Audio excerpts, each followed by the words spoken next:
امین کے خلاصے کے سلسلے میں آج 7ویں پارے کا خلاصہ پیش کیا جا رہا ہے۔ 6 پارے کے آخر میں اللہ تعالی نے بتایا تھا کہ جو واقعی عیسیٰ علیہ السلام پر ایمان رکھتے ہیں اور انجیل پر ایمان رکھتے ہیں وہ اپنے دلوں میں مسلمانوں کے لیے نرم گوشہ رکھتے ہیں۔ اب 7ویں پارے کے شروع میں بھی بعض نصارہ کا ذکر ہے کہ قرآن سن کر یہ نصارہ اپنے آنسوؤں پر قابو نہیں رکھ پاتے اور بے اختیار ان کی آنکھوں سے آنسو جاری ہو جاتے ہیں۔ یہ آیت اصل میں حبشہ کے ان نصارہ کے بارے میں نازل ہوئی تھی جن کے ملک میں مسلمان ہجرت کر کے گئے تھے۔ انہوں نے جب مسلمانوں کی زبان سے قرآن حکیم سنا تو روتے روتے ان کے آنسو جاری ہو گئے اور ان کی گاڑیاں آنسوؤں سے تر ہو گئی۔ اصل میں اللہ کے کلام میں تاثیر ہی ایسی ہے کہ اگر ایسے دل سنے جو بغض اور کینے سے خالی ہوں اور خوف و خشیت سے آباد ہوں تو جسم کے رونگٹے کھڑے ہو جاتے ہیں اور آنکھوں سے آنسو چھلک پڑتے ہیں۔ حقیقی نصارہ کے کلام سے حقیقی نصارہ جو تھے وہ اللہ کے کلام سے متاثر ہونے اور پھر ان کے حالات کا ذکر کرنے کے بعد اللہ تعالی نے بتایا کہ مکی صورتوں میں جیسے کہ عام عقائد بیان کیے جاتے تھے یہاں بھی وہ عقائد اور اعمال بیان کیے گئے اور مدنی صورتوں کے اندر حلال اور حرام اور معاشرتی اور اخلاقی احکام اور عبادات سے متعلق احکام بیان کیے جاتے تھے۔ چنانچہ اللہ تعالیٰ نے 7ویں پارے کے شروع میں ذکر کیا کہ کسی چیز کو حلال یا حرام قرار دینے کا اختیار یہ صرف اللہ کے پاس ہے۔ اس لیے ان آیات میں مسلمانوں کو یہ حکم دیا کہ جن پاکیزہ چیزوں کو اللہ تعالیٰ نے حلال قرار دیا ہے تم انہیں حرام نہ سمجھو اور ان کے استعمال سے احتراز کرو، ایسا رویہ مت اختیار کرو۔ معاشرے میں رہتے ہوئے اللہ تعالیٰ نے جن چیزوں کو حلال قرار دیا ہے ان کو حلال ہی سمجھنا چاہیے، بلا وجہ اپنے اوپر اس کو حرام نہیں کرنا چاہیے۔ پھر اس کے بعد کی آیات میں اللہ تعالیٰ نے بتایا کہ اسلام اصل میں اعتدال کا دین ہے، اس میں افراط و تفریط نہیں ہے، اس میں غلو نہیں ہے، اور بعض لوگ پاکیزہ چیزوں کے استعمال سے بچنا یہ اپنے آپ کو متقی سمجھنے میں شمار کرتے ہیں۔ اللہ تعالیٰ نے اس بات کو غلط قرار دیا، جو حلال ہے اس کو حلال سمجھیں، جو حرام ہے اس کو حرام سمجھیں۔ پھر اس کے بعد اللہ تعالیٰ نے آیت نمبر 89 سے قسم کے احکام بیان کیے اور فرمایا کہ جو بیکار قسمیں لغو قسم ہوتی ہے اس پر کوئی مواخذہ نہیں ہوتا۔ قسم کے احکامات کو سمجھنے کے لیے اگر اس کو 3 حصوں میں سمجھ لیا جائے تو ایسی صورت میں بات بہت واضح ہو جاتی ہے کہ قسم کی بنیادی طور پر 3 قسمیں ہیں۔ نمبر 1 یمین غموس، جھوٹی قسم کھانا۔ نمبر 2 یمین لغو، اور نمبر 3 یمین منعقدہ۔ ان تینوں کے بارے میں الگ باتیں معلوم ہو جائیں تو ایسی صورت میں یہ آیات بہت اچھی طرح سمجھ میں آ جاتی ہیں۔ یمین غموس کہتے ہیں جھوٹی قسم، یہ اس کا تعلق ماضی کے ساتھ ہوتا ہے، گزرے ہوئے زمانے کے ساتھ۔ اللہ کی قسم میں وہاں نہیں گیا تھا، حالانکہ یہ گیا ہو تو یہ جھوٹی قسم ہے اور اس پر گناہ ہوتا ہے، یہ گناہ کبیرہ ہے، لیکن اس کا کوئی کفارہ نہیں ہوتا۔ اگر کوئی انسان ایسی قسم کھا لے جھوٹی قسم تو ایسی صورت میں اس پر گناہ کبیرہ ہے، وہ اسے توبہ اور استغفار کر لے، اس کا کفارہ نہیں ہے۔ دوسری قسم اللہ تعالیٰ نے قسم کی بتائی جو آیت نمبر 89 میں یہاں 7ویں پارے کے شروع میں ہے، یمین لغو لا یؤاخذکم اللہ باللغو فی ایمانکم۔ اللہ تمہاری بیکار قسموں کی جو ہے اس پر پکڑ نہیں کرے گا۔ یہ یمین لغو کیا ہوتی ہے کہ کوئی شخص کسی کام کے ہونے یا نہ ہونے کے بارے میں اپنے خیال کے مطابق سچی قسم کھائے حالانکہ وہ کام اس کے گمان کے، اس کی سوچ کے خلاف تھا، تو اسے کہتے ہیں یمین لغو۔ اس پر کوئی گناہ بھی نہیں ہوتا اور اس کا کوئی کفارہ وغیرہ بھی نہیں ہے۔ پھر تیسری قسم یمین منعقدہ، یعنی جو انسان مستقبل کے بارے میں قسم کھائے، اس قسم کے انسان پورا کر دے قسم کو، ٹھیک ہے، کچھ بھی نہیں ہے، اور اگر یہ انسان اس قسم کو توڑ دے تو پھر اس کے مختلف کفارے اللہ تعالیٰ نے یہاں ذکر فرمائے۔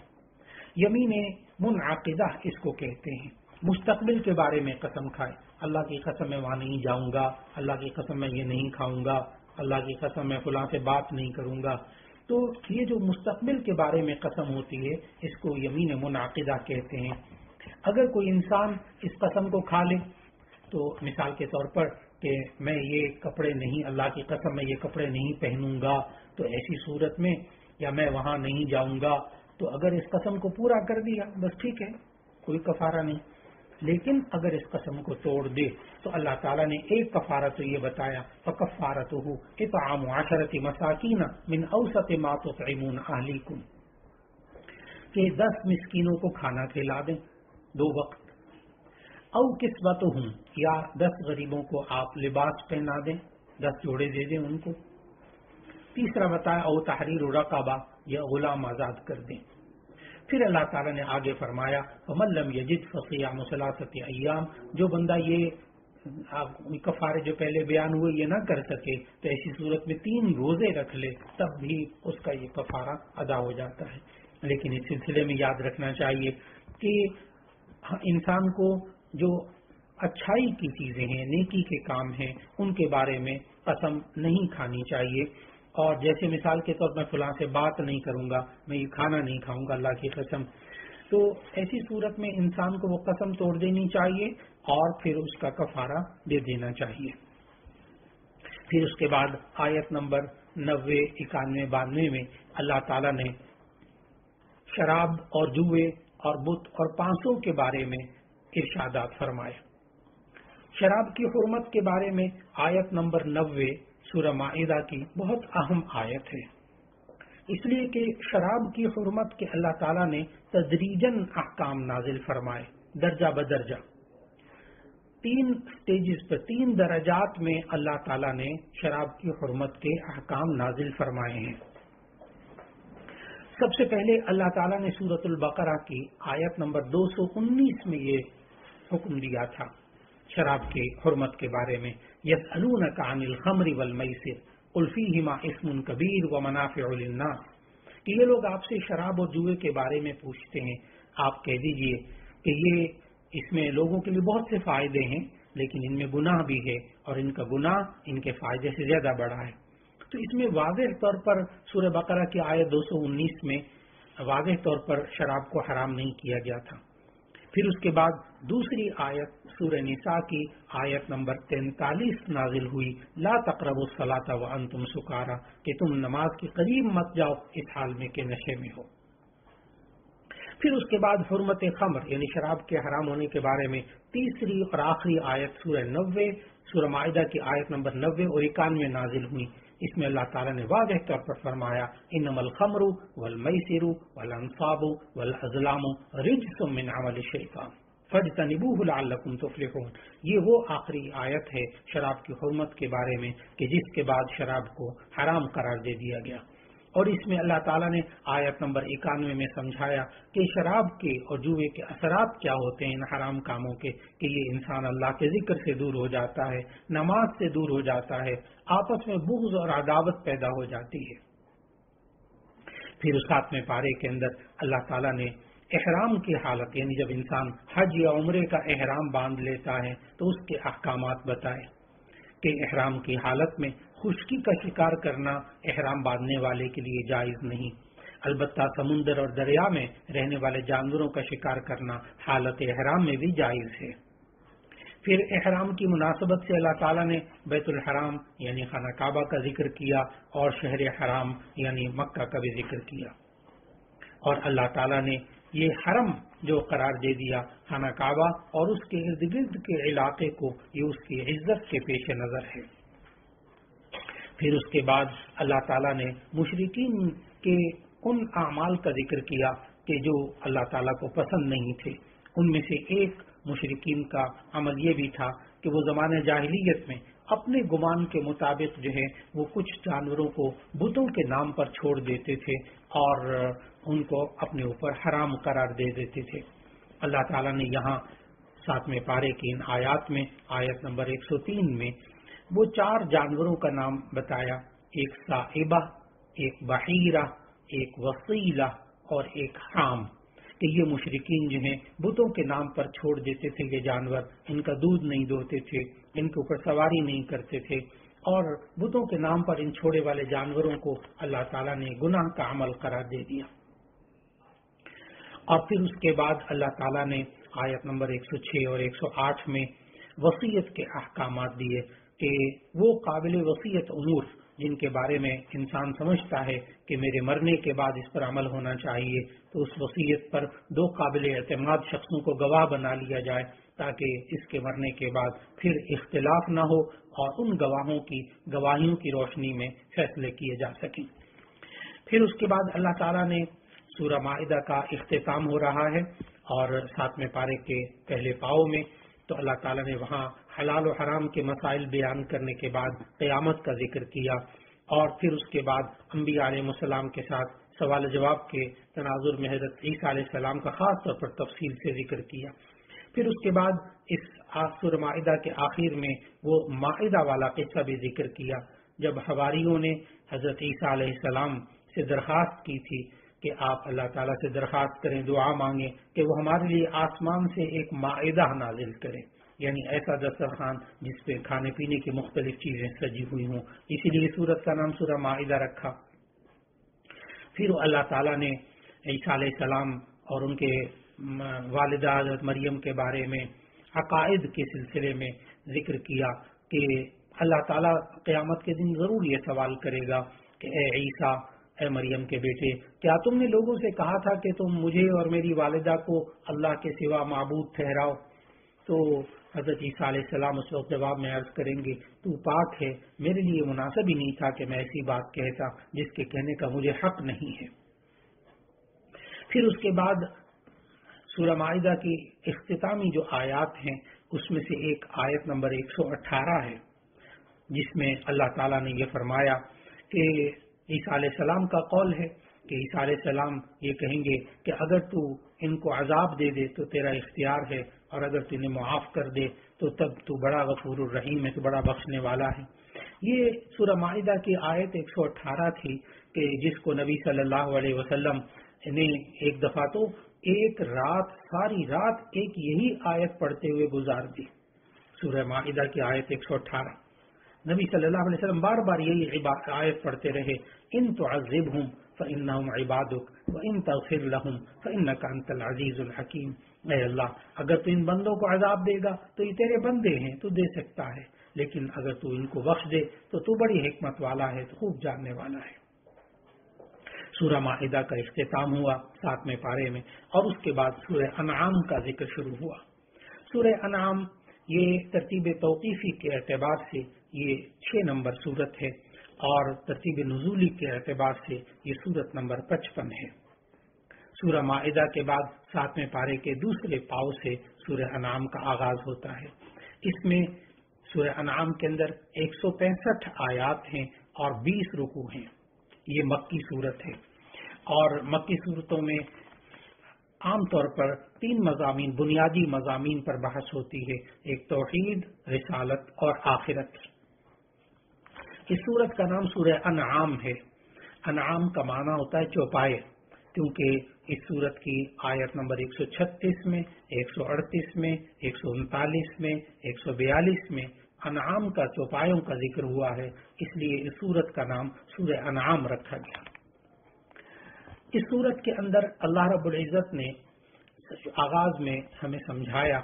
کہ یہ انسان آسمان و زمین کو دیکھے تو وہی ایک اللہ ہے جو اس کو پیدا کرنے والا ہے، اور وہ تمہاری پوشیدہ اور ظاہری باتیں سب جانتا ہے، اور جو تم عمل کرتے ہو سب سے واقف ہے۔ پھر اس کے بعد اللہ تعالیٰ نے سمجھایا، اور وہی اللہ ہے جو رات کو نیند کی حالت میں تمہاری روح قبض کر لیتا ہے، اور کچھ تم دن میں جو کچھ کرتے ہو وہ سب اس کی خبر رکھتا ہے۔ پھر اس کے بعد اللہ تعالیٰ نے یہ سمجھایا کہ وہ اللہ اپنے بندوں پر غالب ہے اور تم پر نگہبان مقرر کیے رکھتا ہے۔ پھر اس کے بعد اللہ تعالیٰ نے مشرکین سے چند ایک سوالات کیے، اور یہ کہا آپ صلی اللہ علیہ وسلم سے کہ آپ ان سے سوال کیجئے کہ آسمانوں اور زمین میں جو کچھ ہے یہ کس کا ہے؟ ظاہر ہے کہ دل سے تو مشرکین بھی یہ تسلیم کرتے تھے کہ سب کچھ اللہ کا ہے، لیکن زبان سے اعتراف نہیں کرتے تھے۔ پھر جواب میں یہی کہا کہ آپ کہہ دیجئے کہ سب کچھ اللہ کا ہے۔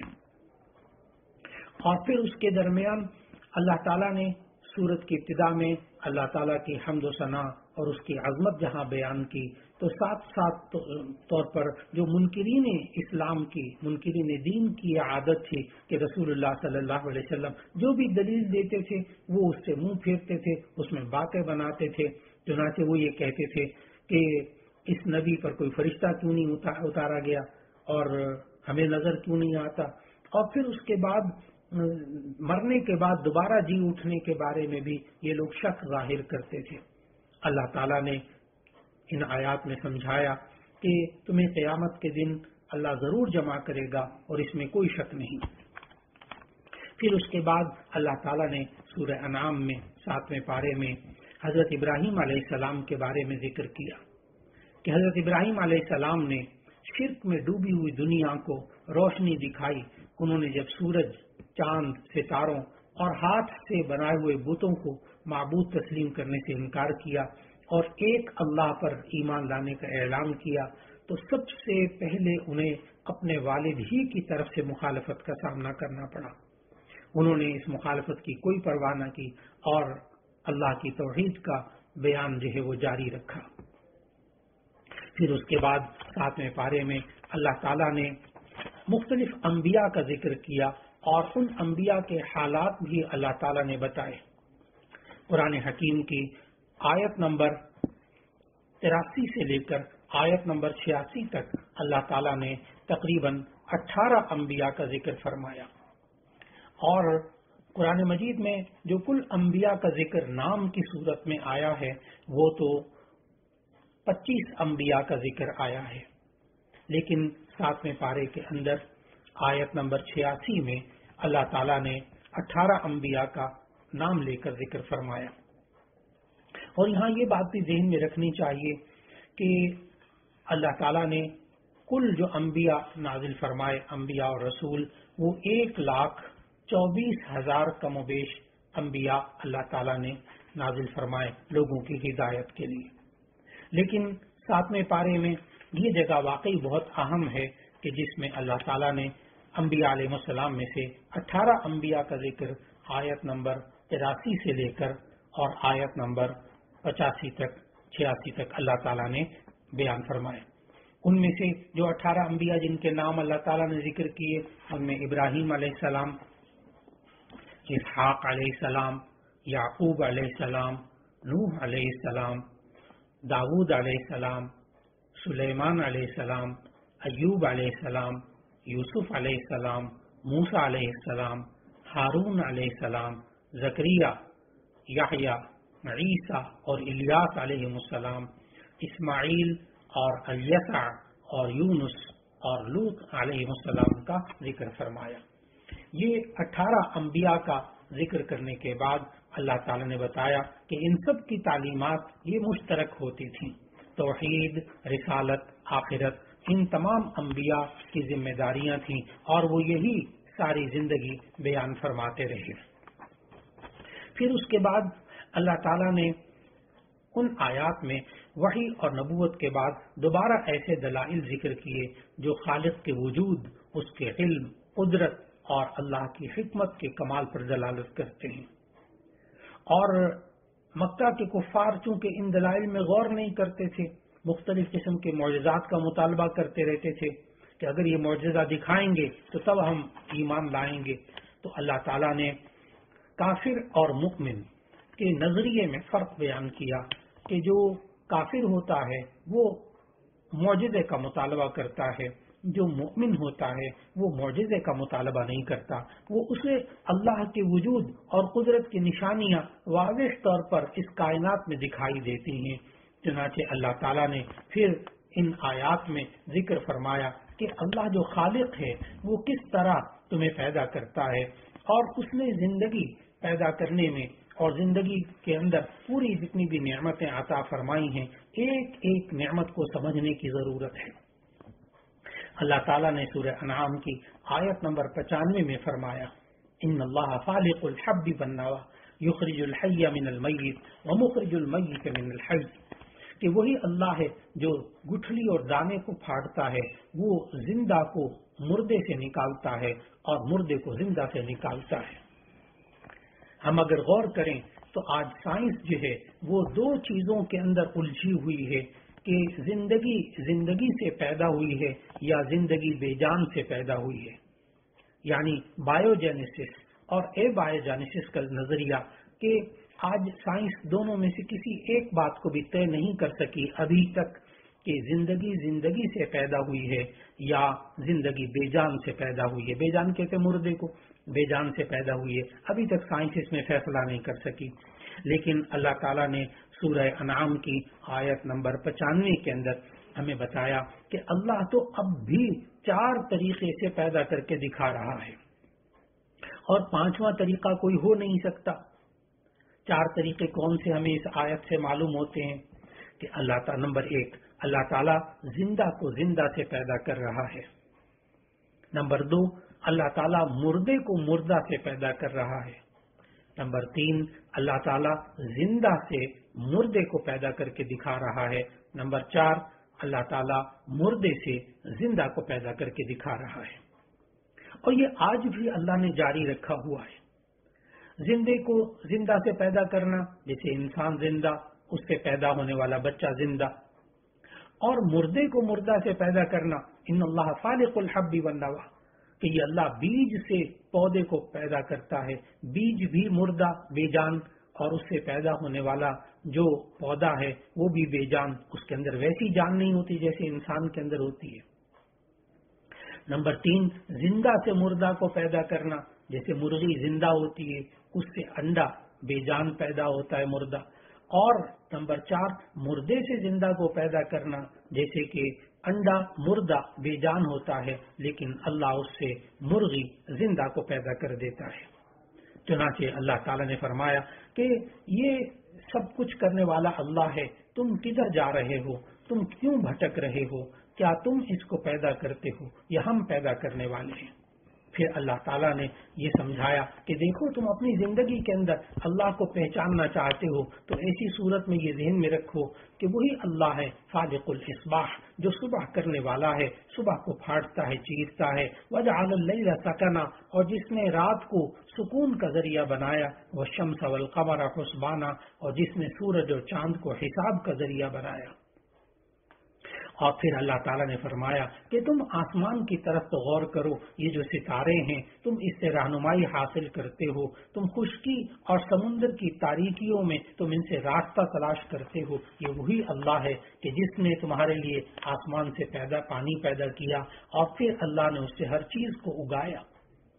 اللہ تعالیٰ نے مختلف پھلوں کو، مختلف پھولوں کو، مختلف سبزیوں کو اگایا، اور اللہ نے سمجھایا کہ دیکھو یہ رنگ اور خوشبو میں الگ الگ ہیں، یہ چھوٹے ہیں، کوئی بڑے ہیں، کوئی کھٹے ہیں، کوئی میٹھے ہیں، اور اللہ تعالیٰ نے کس طرح ان پھلوں کو اگایا۔ اللہ تعالیٰ نے 7ویں پارے کے اس رکوع کے اندر ہمیں یہ بھی سمجھایا کہ دیکھو ان کے ذائقوں کے اندر کوئی کڑوا ہے، کوئی نمکین ہوتا ہے، کوئی کھٹا ہوتا ہے، کوئی پھیکا ہوتا ہے، لیکن یہ شروع میں جب کچا ہوتا ہے اللہ تعالیٰ نے ان آیات میں سمجھایا تو اس کا مزہ کچھ نہیں ہوتا، لیکن جو ہی وہ پکتا جاتا ہے تو ایسی صورت میں اس کے اندر مٹھاس اور لذت آ جاتی ہے۔ یہ وہ کون ہے جو اس کو کر رہا ہے؟ ان فی ذالکم لآیات لقوم یؤمنون، کہ ان آیتوں کے اندر ایمان والوں کے لیے نشانیاں ہیں۔ پھر اس کے بعد اللہ نے سمجھایا دیکھو آسمان اور زمین کا وجود نہیں تھا، اس زمین کو اور ان آسمانوں کو پیدا کرنے والا وہی اللہ ہے، اور اسی نے ہر چیز کو پیدا کیا ہے، اسی کی تم عبادت کرو۔ پھر اللہ نے یہ بھی سمجھایا دیکھو تم اس کو دیکھ تو نہیں سکتے، لا تدرکہ الابصار، تمہاری آنکھوں کے اندر یہ سکت نہیں کہ وہ تمہیں دیکھ لے، لیکن تم اس کو دیکھ لو اللہ کو، لیکن وہ یدرک الابصار، وہ تو سب کو دیکھ رہا ہے، وہ بڑا مہربان اور خوب خبر رکھنے والا ہے۔ پھر اللہ تعالیٰ نے ہمیں سمجھایا کہ کہ ہم اس آسمان و زمین کے پیدا کرنے والے کے اندر کسی کو شریک نہ کریں اور ہم سب اسی کی عبادت کریں جس نے کہ اللہ جس نے تمام چیزوں کو پیدا کیا ہے۔ اور پھر اس کے بعد اللہ تعالیٰ نے ہمیں زندگی کے آداب سکھاتے ہوئے سمجھایا کہ دیکھو زندگی کے اندر جب تم وقت گزارو گے تو دیکھو گے کچھ باطل چیزیں بھی ہوں گی، کچھ لوگ باطل عقیدے رکھتے ہوں گے، کچھ لوگ بتوں کی پوجا کرتے ہوں گے، لیکن دیکھنا لا تسبوا الذین یدعون من دون اللہ فیسبوا اللہ عدوا بغیر علم۔ نبی صلی اللہ علیہ وسلم کو خطاب کرتے ہوئے اللہ تعالیٰ نے تمام ایمان والوں کو یہ سکھایا کہ دیکھو جو وہ لوگ اللہ کے سوا کسی کو پکارتے ہیں تو آپ ان کو گالی مت دیں، ان کے معبودان باطلہ کو گالی مت دیں۔ کیوں؟ فیسب اللہ عدوا بغیر علم، کہ پھر وہ بغیر علم کے اللہ کو برا بھلا کہیں گے اور وہ آپ سے برداشت نہیں ہوگا۔ معلوم ہوا ہمیں زندگی کے اندر رہتے ہوئے کسی کے رہنماؤں کو اگرچہ وہ غلط ہوں، اگرچہ وہ باطل ہوں، کسی کی نظریات پر ہم کسی کو گالی نہ دیں، کیونکہ وہ جواب میں اللہ کو گالی دے گا، وہ ہمیں برا لگے گا۔ ہاں، حقانیت بیان کریں، حق بیان کریں، دلائل سے بات کو سمجھائیں، باطل کا باطل ہونا حق کے ساتھ سمجھائیں، دلیل اور طریقے کے ساتھ سمجھائیں، انشاءاللہ پھر فساد پیدا نہیں ہوتا۔ جب بھی انسان حق بیان کرے تو انسان کی وہ بات حق ہونی چاہیے، نیت حق ہونی چاہیے، طریقہ حق ہونا چاہیے، تو پھر انسان دین کی جب دعوت دیتا ہے، حق بات بیان کرتا ہے تو اللہ اس کا اثر جو ہے وہ دلوں میں اتار دیتا ہے۔ اللہ رب العزت ہم سب کو دین اسلام پر عمل کرنے کی توفیق عطا فرمائے، قرآن مجید کی تلاوت کرنے کی توفیق عطا فرمائے، قرآن مجید کو سمجھنے کی توفیق عطا فرمائے اور قرآن مجید کے احکامات پر عمل کرنے کی توفیق عطا فرمائے۔ اور ہم جو قرآن مجید کو سمجھنے کی کوشش کرتے ہیں تو اللہ رب العزت اس قرآن حکیم کے پیغام کو لوگوں تک پہنچانے کی توفیق عطا فرما دے۔ وآخر دعوانا ان الحمد للہ رب العالمین۔